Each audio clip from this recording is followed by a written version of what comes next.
राहुल गांधी 2004 से सदन के निचली सदन के सदस्य हैं। इस बार वो 5वीं बार सांसद बन करके लोकसभा पहुंचे हैं। लेकिन इन 5 बार जो सांसद बने हैं उसमें पहली बार राहुल गांधी बहुत ही मजबूत तरीके से अपनी भूमिका में नजर आएंगे।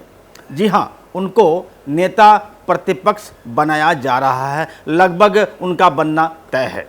ऐसे में सवाल यह उठता है कि एग्रेसिव मिजाज वाले और अपनी बातों को बड़ी ही बेबाकी से रखने वाले राहुल गांधी जब नेता विपक्ष बनेंगे तो उनकी भूमिका किस तरह की होगी और किस तरीके से वो सत्ता पक्ष के सामने विपक्ष के मुद्दों को या उनकी जो विचारधाराएं हैं, जो उनके कायदे कानून है, उसको लेकर के अपनी बातों को कितनी मजबूती से रखेंगे। इस बार उन पर सबकी निगाहें टिकी होंगी, पूरे देश भर की निगाहें टिकी होंगी। आज हम अपने इस वीडियो के जरिए यही बताने की कोशिश करेंगे कि जिस नेता प्रतिपक्ष की जो सीट है, जो पद है, पिछले 2 चुनावों से यानी 10 वर्षों से खाली थी, इस बार क्यों भरी जा रही है, मतलब वहाँ पर नेता प्रतिपक्ष क्यों बनने जा रहे हैं और राहुल गांधी अगर बनते हैं तो उनको इस बार कौन सी सुविधाएं मिलने जा रही है। बस बने रहिए आप हमारे वीडियो के साथ और देखते रहिए सहारा समय का डिजिटल प्लेटफॉर्म। नमस्कार, मैं हूं शंकर विश्वकर्मा। राहुल गांधी इस बार लोकसभा में विपक्ष के नेता होंगे। कांग्रेस ने प्रोटेम स्पीकर भर्तृहरि महताब को पत्र लिखकर इस बारे में सूचित कर दिया है। 2014 में मोदी सरकार के बनने के बाद पिछले करीब 10 साल से लोकसभा में नेता प्रतिपक्ष का पद खाली रहा है। हालांकि अब राहुल गांधी लोकसभा में नेता प्रतिपक्ष की भूमिका में होंगे। भारतीय लोकतंत्र में कई ऐसे पद हैं जो बेहद ही शक्तिशाली माने जाते हैं। इनमें नेता प्रतिपक्ष का पद भी शामिल है। शायद यही कारण है कि राहुल गांधी इसके लिए तैयार भी हो गए हैं। ऐसे में सभी जानना चाहते हैं कि नेता प्रतिपक्ष की भूमिका क्या होती है। चलिए आगे बताते हैं। नेता प्रतिपक्ष के पास कैबिनेट मंत्री का दर्जा होता है।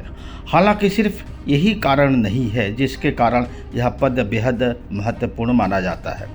दरअसल नेता प्रतिपक्ष विपक्ष की जिम्मेदारी निभाने के साथ ही कई संयुक्त संसदीय पैनलों और चयन समितियों का भी हिस्सा होता है।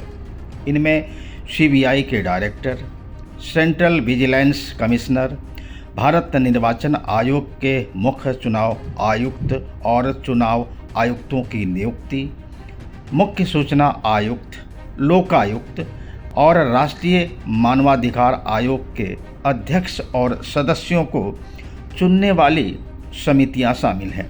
नेता प्रतिपक्ष के तौर पर राहुल गांधी का इन फैसलों में सीधी दखल होगी।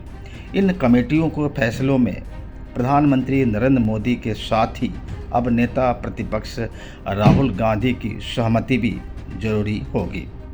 राहुल गांधी सीबीआई और ऐसी ही दूसरी एजेंसियों को लेकर सरकार को घेरते रहे हैं।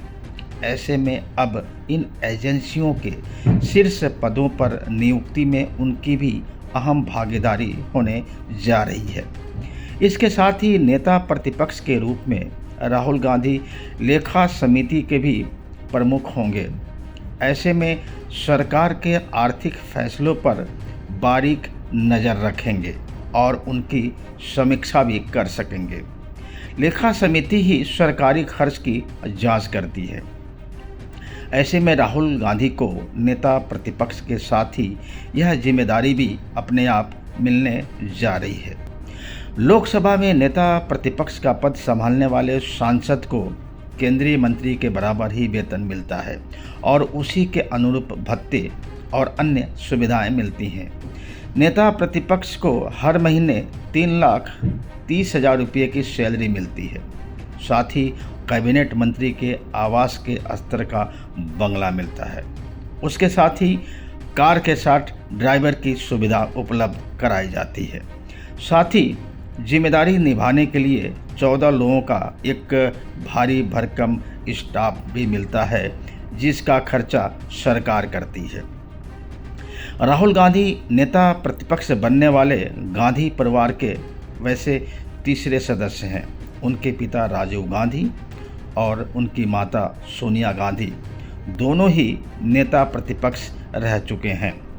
राजीव गांधी 18 दिसंबर 1989 से 24 दिसंबर 1990 तक इस पद पर रहे। वहीं उनकी मां सोनिया गांधी 13 अक्टूबर 1999 से 6 फरवरी 2004 तक इस पद पर रहीं।